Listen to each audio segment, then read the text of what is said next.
بسم اللہ الرحمن الرحیم۔ حضرت عمر فاروق اللہ اکبر، حضرت عمر جیسا بندہ 24 لاکھ مربع میل کا حکمران، اور شاہ روم کو خط لکھ کے کہتا ہے میں منت نہیں کرتا، میں حکم دیتا ہوں۔ نہ تگڑا بندہ جنگ قادسیہ کے لیے حضرت سعد بن ابی وقاص کو بھیجا، فتوح شام پڑھ کے دیکھیں۔ حضرت عمر بڑے پریشان ہیں، اتنے دن ہو گئے کوئی رپورٹ ہی نہیں آئی۔ اب تو موبائل ہے نا، ایک ایک منٹ کی رپورٹ لیں آپ، بلکہ آپ ایک منٹ کی فوٹو لیں، آپ رپورٹ تو دور رہ گئی۔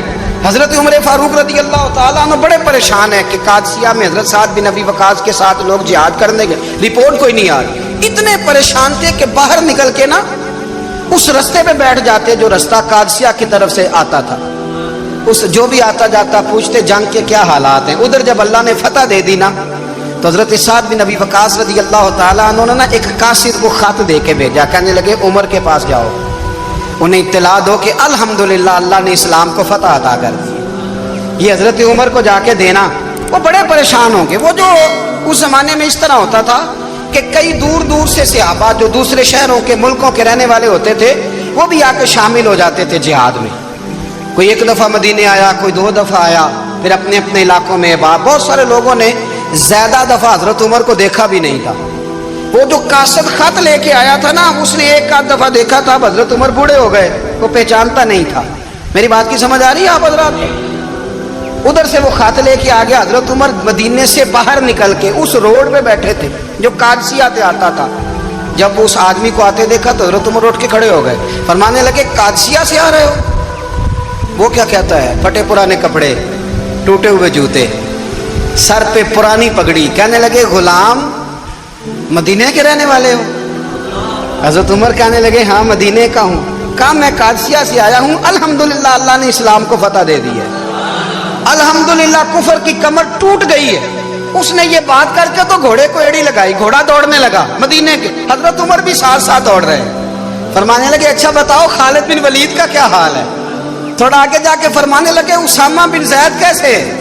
وہ کہتے ہیں ٹھیک ہے۔ پھر اس نے اور گھوڑا، عمر ساتھ ساتھ دوڑ رہے ہیں، ساتھ ساتھ 24 لاکھ مربع میل کا حکمران، ایک جوتا پیر سے نکل گیا، عمر دوڑ رہے ہیں۔ آگے جا کے پوچھتے ہیں سعد بن ابی وقاص کا کیا حال ہے؟ تو حضور وہ بھی ٹھیک ہے۔ کتنے لوگ میرے شہید ہو گئے مسلمانوں میں سے؟ کہنے لگا صحیح گنتی کا نہیں پتا، یہ لفظ ادا ہوتے ہوتے مدینے کی سرحد آ گئی۔ لوگوں نے عمر کو گھوڑے کے ساتھ دوڑتے دیکھا تو کہا امیر المومنین کیوں دوڑ رہے ہیں؟ وہ غلام چھلانگ لگا کے نیچے آیا، قدموں میں بیٹھ گیا، کہنے لگا حضور آپ نے بتایا ہی نہیں آپ امیر المومنین ہیں۔ آپ فرمانے لگے کیا بتاتا؟ میں تو اونٹ چلانے والے کا پتر ہوں، کیا بتاتا؟ وہ عمر ہوں جس نے اپنے گناہوں کا حساب دینا ہے، کیا بتاتا؟ جو سعد بن ابی وقاص کو جہاد پہ بھیج کے خود بزدلوں کی طرح گھر میں بیٹھا ہے، کیا بتاتا؟ کوئی حیثیت نہیں، کوئی تار۔ تو نے اچھا کیا، تو مجاہد تھا، مجھے ساتھ ساتھ دوڑایا، تو نے اچھا کیا۔ جتنے لوگ تھے چیخے مار کے رونے لگے۔ حضرت فاروق اعظم سے کہنے لگے عمر جب تک تیرے جلوے رہیں گے اللہ کامیابیاں ہی عطا فرمائے گا، جب تک تیرا رنگ رہے گا اللہ تعالیٰ نوازتا ہی رہے گا۔ کچھ نہیں، کبھی اپنا آپ ظاہر ہی نہیں کیا۔ بہت بڑے تھے، بہت بڑے تھے حضرت عمر، بڑے تھے، لیکن ساری زندگی اپنے محاذ۔ حضرت ابو رافع غلام تھے، قرآن پاک بڑا سونا پڑھتے تھے۔ حضرت عمر جب بھی انہیں ملتے کہتے ابو رافع تو عمر سے اچھا ہے، قرآن بڑا شاندار پڑھتا ہے۔ تو وہ کہتے حضور اگر میں قرآن صحیح پڑھتا ہوں تو آپ کو قرآن کی تشریح زیادہ صحیح آتی ہے، آپ بھی تو مجھ سے افضل ہیں۔ تو آپ فرماتے نہیں پھر بھی تو مجھ سے افضل ہے۔ کیوں؟ اس لیے کہ تو اپنے غلام اپنے آقا کی نوکری بھی ٹھیک کرتا ہے اور رب کی عبادت بھی ٹھیک کرتا ہے، اور مجھے خالص صرف عبادت کرنی ہوتی ہے وہ بھی ٹھیک نہیں کر پاتا۔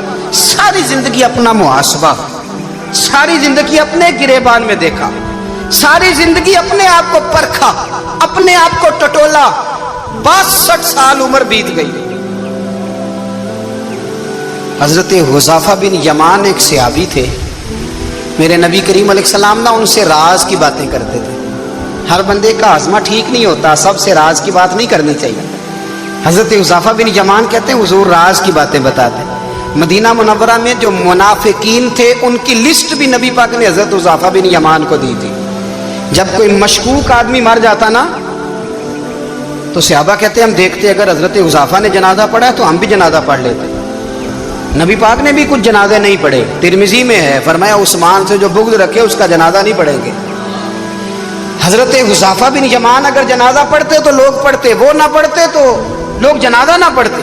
حضرت حذیفہ بن یمان کہتے ہیں جناب عمر فاروق کی خلافت کے آخری ایام تھے, کچھ دنوں کے بعد وہ شہید ہو گئے. فرماتے آدھی رات کا وقت تھا, میں گھر میں سویا تھا بڑا بے فکر, اچانک میرے دروازے پہ دستک ہوئی, میں گھبرا کے اٹھا, اتنی رات کو کون آیا؟ کہتے قربان جاؤں, دروازے پہ گیا تو امیر المومنین فاروق اعظم دروازے پہ. میں نے کہا عمر کوئی حکم تھا تو مجھے بلا لیتے. کہنے لگے میں نا امیر بن کے نہیں آیا, تیرا ویر بن کے آیا ہوں. امیر المومنین کی حیثیت سے سرکاری کام سے بلاتا تو وہاں بلاتا, مجھے ایک ذاتی کام پڑ گیا. کہتے میں نے عمر کو گھر کی اندر بلا کے چارپائی پہ بٹھایا. میں نے کہا حضور میں غریب آدمی, میں کیا آپ کے کام آ سکتا ہوں؟ تو کہتے ہیں انہوں نے نا مجھے ساتھ بٹھا لیا, پھر میرا ہاتھ پکڑ لیا. کہنے لگے تو عمر کو جانتا ہے؟ عمر جھوٹ نہیں بولتا. تو جانتا ہے عمر وعدوں کا پکا ہے؟ کہا حضور جانتا ہوں. کہا میں اس وقت آیا ہوں جب دیکھ بھی کوئی نہیں رہا. حضرت حذیفہ بن یمان کہتے ہیں پریشان ہو گیا, حضور پہلیاں نہ بجھوائیں, مہربانی کریں بتائیں کدھر آئے ہیں. حضرت عمر فاروق فرمانے لگے 62 سال کا ہو گیا ہوں, 63 میں چل رہا ہے, داڑھی سفید ہو گئی ہے, پھل پک گیا, اٹھ فریدہ ستیا, داڑھی آ گئی پور, اگا نیڑے آ گئی, پیچھا رہ گئی دور. اب قبر اشر کا معاملہ صاف نظر آنے لگا ہے. کہا حضور مجھ سے کیا چاہتے ہیں؟ حضرت عمر رو پڑے, کہنے لگے آج میں عشاء کے بعد نکلا ہوں تو نبی پاک کے صحابہ مجھے نیک کہہ رہے تھے, پھر میں نے بچوں کی ماں سے اور بچوں سے بھی پوچھا ہے, وہ بھی مجھ سے راضی ہیں. پر حذیفہ تیرے ساتھ نبی پاک راز کی باتیں کرتے تھے, سچ بتا کہیں عمر کا نام منافقوں میں شامل تو نہیں؟ سچ بتا ان منافقین میں تو شامل نہیں, کہیں اوپر سے تو نہیں سارا کچھ؟ حضرت حذیفہ بن یمان کہتے ہیں میں باپ کے مرنے پہ اتنا نہیں رویا جتنا عمر کے سوال پہ رویا. میں قدموں میں بیٹھ گیا, میں نے کہا نہیں عمر یہ تو میں نے نہیں سنا, لیکن یہ میں نے نبی پاک سے ضرور سنا ہے کہ میرے بعد اگر کوئی نبی ہوتا تو عمر ابن خطاب ہوتا. یہ میں نے اپنے کانوں سے سنا ہے کہ عمر جس گلی سے گزرے شیطان رستہ بدل جاتا ہے. یہ میں نے اپنے کانوں سے سنا ہے کہ 950 سال حضرت جبریل جناب عمر کی شان بیان کریں تو پھر بھی بیان نہیں ہو سکتا. یہ میں نے ضرور سنا. دوستو ساری زندگی حضرت عمر نے اگر دوسروں کا محاسبہ کیا تو اپنا اور اپنے بچوں کا بھی کڑا خیال رکھا, اپنی ذات پر بڑی توجہ دی. جو لوگ اپنا بھول جاتے نا, ہمیں اپنی صحت کا بڑا خیال ہے لیکن اپنی روحانی زندگی کا کوئی خیال نہیں ہے, قلبی زندگی کا کوئی تصور نہیں ہے. آپ یقین کریں موٹا آدمی کمزور ہونے کے لیے جدوجہد کر رہا ہے, کمزور طاقتور ہونے کے لیے, لیکن جس کو کتنے دن بیت گئے اللہ رسول کی یاد میں رویا ہی نہیں, کتنے دن بیت گئے نہ سننے کو دل ہی نہیں چاہا, جسے مہینوں بیت گئے اور قرآن پاک کی طرف نظر ہی نہیں گئی, وہ فکر مند ہی نہیں. زندگی زندہ دلی کا نام ہے, مردہ دل کیا خاک جیا کرتے ہیں.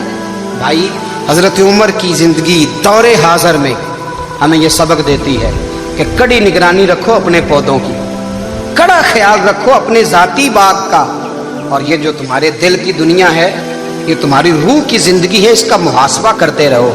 نبی کریم علیہ السلام نے فرمایا اپنا حساب خود کر لو قبل اس کے کہ تمہارا حساب کیا جائے.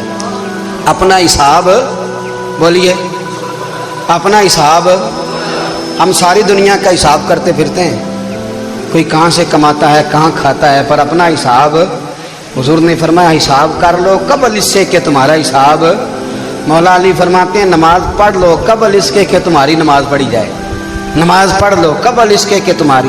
اپنا محاسبہ کریں, تھوڑا سا نا اوپر دائیں بائیں دیکھنے کی بجائے تھوڑی سی گردن جھکا کے نا. درویش کہتے ہیں برے بندے نو میں لبن ٹریا تے جگ تے ملیا نہ کوئی, اپنے اندر چاتی پائی تے میتھوں برا نہ کوئی. تھوڑی سی نا تھوڑی سی اپنی طرف توجہ دیں. ہم نا بے چین وقت گزار رہے ہیں, بے قرار ہیں, بے سکون ہیں. سبب یہ ہے کہ ہم نے نا اپنا حساب کرنا چھوڑ دیا ہے. حساب کرو گے, بے حساب تو بندہ روٹی کھا لے تو بیمار ہو جاتا ہے, اور اگر زندگی بے حساب گزرے, گناہوں کا حساب ہی نہ کیا جائے, تقوی کی طرف توجہ ہی نہ کی جائے تو پھر زندگی دشوار ہو جاتی ہے. اور اللہ پوری امت مسلمہ کو ایک حضرت عمر فاروق رضی اللہ تعالیٰ عنہ کے طریقے پر چلنے والا لیڈر عطا فرما.